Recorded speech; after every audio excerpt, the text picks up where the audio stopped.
Amis internautes, bonjour. Aujourd'hui on va parler de l'Hindenburg, véritable paquebot volant qui réalisa de nombreuses traversées transatlantiques et qui connut une fin tragique.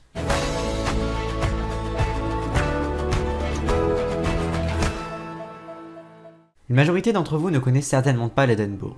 Peut-être même n'étiez-vous pas au courant que les dirigeables, aussi appelés zeppelins, étaient dans la période de l'entre-deux-guerres un moyen de transport à la mode.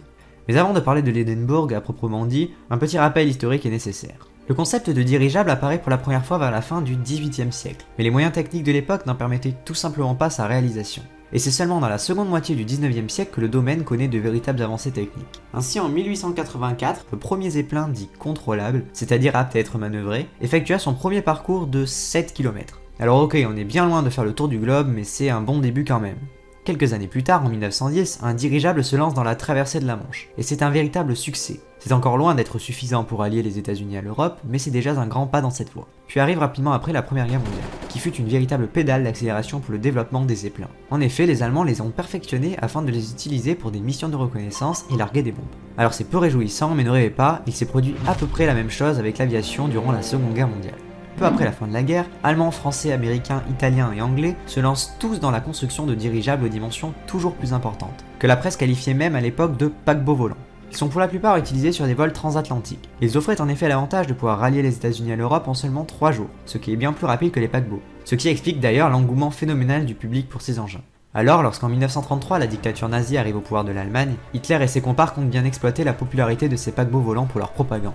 Les dirigeables allemands affichent donc dorénavant la croix gammée et sont parfois utilisés pour larguer des tracts et diffuser des musiques et discours patriotiques. C'est donc dans ce contexte que le projet du LZ-129 Hindenburg voit le jour. En fait, c'est le descendant direct du projet de dirigeable avorté LZ-128. Ce dernier aurait dû être un aéronef de 155 000 m3 gonflé au dihydrogène, qui est un gaz interdit aux USA en raison de son extrême inflammabilité. C'est d'ailleurs principalement pour cette raison que le projet fut abandonné, car il n'aurait jamais pu atterrir aux États-Unis.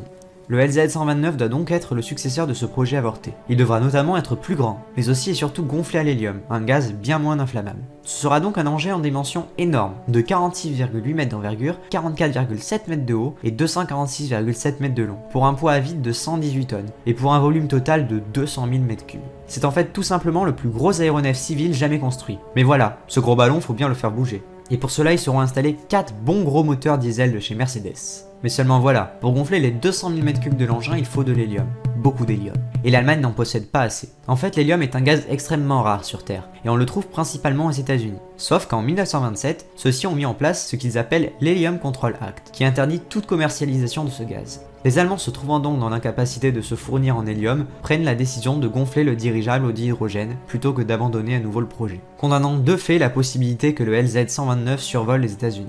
Mais après une entrevue entre le président Roosevelt et le fabricant du Hindenburg, le dirigeable se voit autorisé de réaliser au moins 10 vols pour rallier la base aéronautique navale de Lakehurst dans le New Jersey. Le 4 mars 1936, l'Hindenburg gonflé au dihydrogène est mis en service. Et pendant plus d'un an, il effectuera de nombreuses traversées sans souci majeur. Jusqu'au 6 mai 1937. Après sa traversée de l'Atlantique sans événement particulier, l'Hindenburg survole la ville de New York. Et peu après arrive à Lakehurst dans le New Jersey. Plus de 200 personnes sont présentes afin de l'amarrer, et ce chiffre n'inclut pas la foule et les journalistes venus voir le géant atterrir. Ce jour-là, le temps est à l'orage, et n'est donc pas des plus propices pour faire atterrir un dirigeable de cette taille. Le vent n'étant pas très coopératif, le commandant se voit obligé de réaliser plusieurs virages serrés. Une fois bien en place, les amarres sont lancées. Quelques secondes après, un incendie éclate à l'arrière du dirigeable et alimenté par le dihydrogène, il se propage très rapidement. En seulement 34 secondes, l'Hindenburg est réduit en cendres. Il y avait à bord 97 personnes, 61 membres d'équipage et 36 passagers. L'incendie coûtera la vie à pas moins de 35 personnes, dont 21 membres d'équipage, 13 passagers et une personne au sol. L'accident devient rapidement un phénomène médiatique planétaire. Les nombreux journalistes présents sur place ont pu immortaliser les derniers instants du Zeppelin, tant et si bien que les images firent le tour du monde, réduisant à néant la confiance du public pour ces géants des airs. Dans les mois qui suivirent, la plupart des dirigeables furent définitivement cloués au sol, faute de clients. L'accident marque ainsi la fin de l'ère des dirigeables commerciaux. Rapidement après l'accident, l'Allemagne et les États-Unis créent chacun de leur côté une commission d'enquête visant à comprendre la catastrophe. Toutes deux aboutiront à la conclusion que l'accident est probablement dû à une décharge électrique entre le dirigeable et les fils d'amarrage mouillés. Mais devant le peu de preuves étayant la thèse, les deux commissions classèrent l'accident comme ayant une cause indéterminée. Mais en 2005, pour le compte de la chaîne National Geographic Channel, Greg Freight, expert américain au NTSB, se repenche sur les causes de la tragédie. Alors pour ceux qui ne le sauraient pas, le NTSB c'est en fait le service chargé d'enquêter sur les catastrophes aériennes, ferroviaires, routières et maritimes. Et les conclusions de cet enquêteur appuient la thèse de la théorie de l'époque, tout en la complétant. En fait, du fait des mauvaises conditions météo, et notamment du vent, le commandant a dû à plusieurs reprises faire des virages serrés.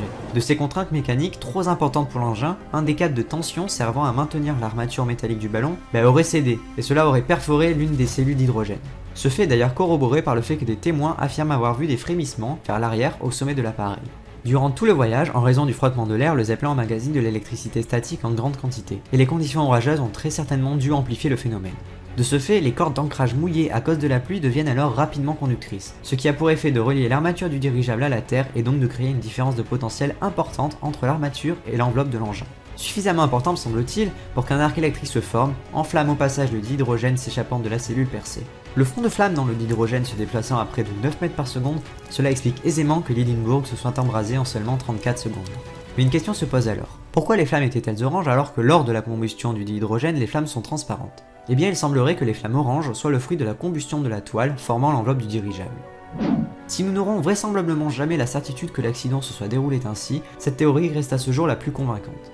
Ironie d'histoire, selon le cinéaste Bert Helland, Adolf Hitler lui aurait une fois confié « Jamais je ne monterai dans cet engin, c'est un cercueil volant. Je ne traverserai l'océan que le jour où les avions seront capables de le faire. Ce cigare géant est rempli de gaz parce que les Américains ne veulent pas nous vendre de l'hélium, tôt ou tard il explosera. » Voilà, cette vidéo est à présent terminée. J'espère que celle-ci vous a plu. N'hésitez pas à vous abonner, à regarder notre précédente vidéo sur les cétacés, à laisser un pouce bleu ou un commentaire. A très vite.